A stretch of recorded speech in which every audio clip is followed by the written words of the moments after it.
Okay, in this example we're going to prove some results about complex conjugates. Okay, the first one we're going to prove is that the z1 plus z2, the conjugate of that, because this is just another complex number, in fact equals the conjugate of z1 plus the conjugate of z2 separate. Okay, so I can separate the conjugates. Okay, how do we prove this? Well, before we start, I'm going to let z1 equal x1 plus I y1. I'll let z2 equal x2 plus I y2. Okay, so that means what do we get here? Well, what do we get? If we follow this, okay, we're getting x1 plus I y1 plus x2 plus I y2. That's all being put to a conjugate. Okay, so I'm just following this to here, and then my result will prove this right-hand side. So I should say left-hand side equals that. Now, what do we do when we add complex numbers? Well, we've already gone through that. We add the real values together, and we add the imaginary values. Now, I'm just going to factor out the I. Okay, that's still having a bar above it. This is just another complex number.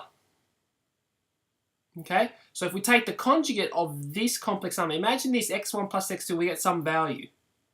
y1 plus y2, we get some value, and that's a complex number. If we take the conjugate, all that happens is this turns into a minus. So we end up getting x1 plus x2 minus I y1 plus y2.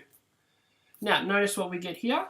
We get x1 plus x2 minus I y1 minus I y2.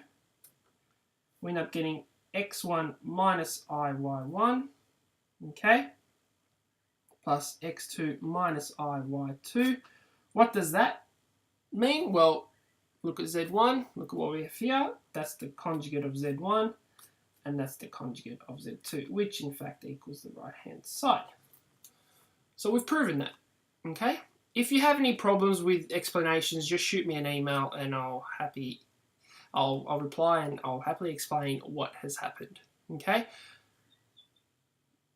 The next one we want to prove, okay, is z1 minus z2, and we want to prove that that equals this, okay? So same sort of thing, okay? The left-hand side, well, let z1 equal x1 plus y1, so I'm going to write that. So x1 plus I y1, okay, this time I'm subtracting from x2 plus I y2, okay, that's all being put to the bar. So what do we do? We simply subtract, so x1 minus x2, okay, I'm going to put a plus sign, I y1 minus y2. Okay, so this turns into a negative. Okay, same as the last example.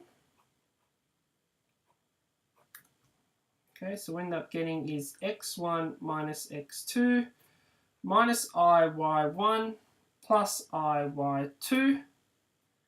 So we get x1 minus I y1, okay, plus minus x2 plus I y2.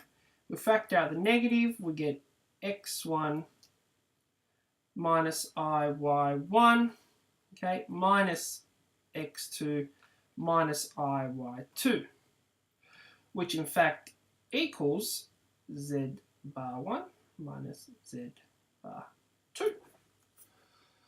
Okay. In the next video, I'm going to prove the multiplication and I'm going to prove the division. So they're a little bit more complex, okay?